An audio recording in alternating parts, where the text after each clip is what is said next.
We have breaking news. As everybody knows, the Dallas Mavericks have been riddled with injuries all season, but it seems like as of late, the injuries are really starting to become a problem for this roster as far as who can actually play, what kind of lineups we can throw out there, and who's going to back up who.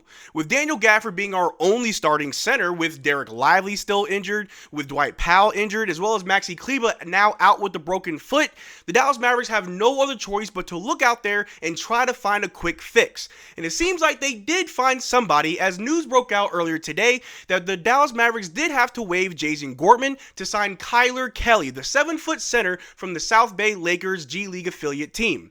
So in this video, we're going to take a look at the news, see who this Kylor Kelley guy actually is. Is this a long-term fix or a short-term fix? And why did we choose Jamarian Sharp?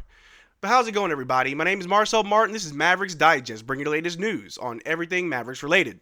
And before we get started with today's video, we're currently sitting at 17,012 subscribers. I just want to say thank you guys again so much for the 17,000 subscribers. But if you're enjoying everything that we're doing here at Mavs Digest with our live streams, watch-alongs, news vids just like this, make sure you subscribe so you don't miss out on a single thing that we do.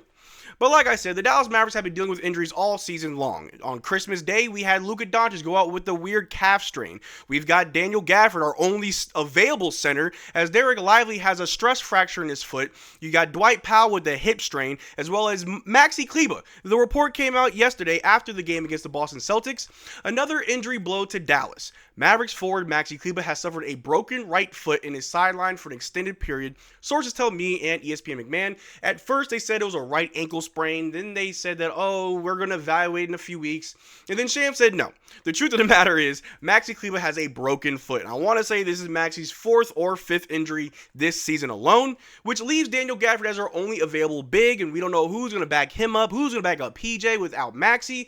So the Dallas Mavericks have obviously been in a very tough situation, especially after that news, and a move had to be made. And we all knew that we only had 3 players on 2-way contracts, one of them being Kessler Edwards, who has been seeing more play. We also have Jason Gortman as well as Brandon Williams. And a lot of people were wondering that, hey, why not call Jamarian Sharp? I've seen a lot of guys comment on my videos. We need to give Jamarian Sharp a chance. He may not be the best center out there, but he's 7'5". You can't teach size. At least he can stand for the rim and swat shots. And I also thought that would be the eventual route that the front office wanted to go with, but it seems like they chose to go in a different direction. If we take a look at this right here, the Dallas Mavericks announced today that they have signed a center Kylor Kelley to a 2-way contract and requested waivers on 2-way guard Jason Gortman. Kelley will wear number 50 for the Mavericks, and that's very saddening to hear for a lot of us out there that are Gortman fans that really wanted to see the young guard get some reps, play with the big dogs, and show us what he can do. But the fact of the matter is we have a positional need, not necessarily a talent need. If our guards weren't doing that well, sure, you call Jason Gortman up. But that's not the problem. The problem is everybody of size is currently injured. We got no Dwight Powell, no Maxi Kleber, no Derrick Lively, and there's currently no timetable on those 3 bigs. Right now, we got Daniel Gafford. Unfortunately, we can't play him 48 minutes. And although he has been playing amazing this last stretch of games, we have to provide him with some type of backup. And without Maxi, we can already assume that both Kessler Edwards and Omax will back up PJ Washington, but now we found somebody to back up Daniel Gafford. But who is Kylor Kelley? A name that most people probably haven't heard of until you've seen this video or saw the reports on Twitter. But Kylor Kelley is a 7-foot center. He played for the South Bay Lakers. He's actually played 0 actual NBA games. He's only ever played in the G League. If we take a look at his stats right here, Kylor Kelley, he's averaged 11 points, 7 rebounds, and about 1.7 assists per game in the G League. He's from Oregon. He's played for Oregon State in college. Over the last 4 years, he's been in the G League, bouncing around between teams.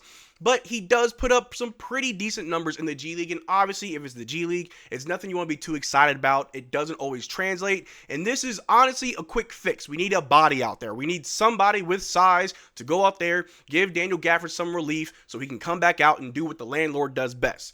Do we expect Kylor Kelley to go out there and just shock the world and make new Mavericks fans out of him? Most likely not. Again, it's a quick fix. He is getting a 2-way contract, so we will spend time with our G League team once when everybody comes back. I doubt Kylor Kelley will get actual run with the fully healthy or even a marginally healthy Dallas Mavericks team, but it's what we need right now. But like I said, he's 7 feet tall. He's averaging 65% from the floor in the G League, 63% from the free throw line. Again, 11 points, 7 rebounds, almost 2 assists, 1.7 assists. That's perfectly fine for what we need. Again, I'm not too sure why we didn't call up Jamarian Sharp. He's 7'5". Why not give somebody with that incredible size some actual run with the Dallas Mavericks? Someone that we've seen already, someone that's more familiar with the team.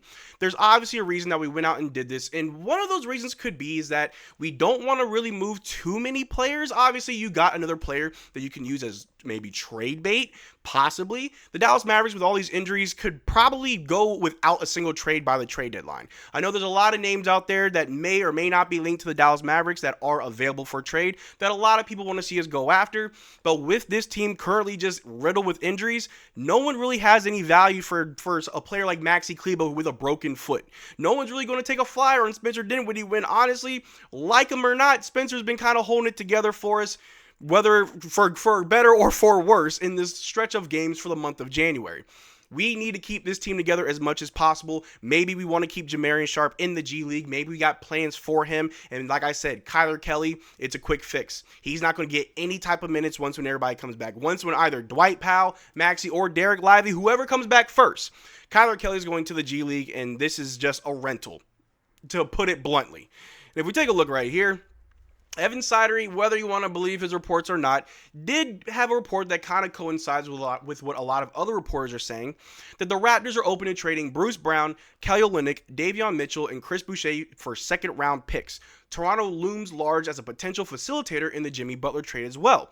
And a lot of people were really high on a player like Chris Boucher, who can obviously play the 4 and stretch 5. He is playing very well for the Toronto Raptors. He is on an expiring contract, so I understand why Chris Boucher could be a potential target that we do go after once we kind of get a better idea of what we're doing. The trade deadline is in about 2 weeks. It is February 6th, so maybe Chris Boucher is a player we go after. Davion Mitchell is a very good defensive guard that maybe we could take a flyer on.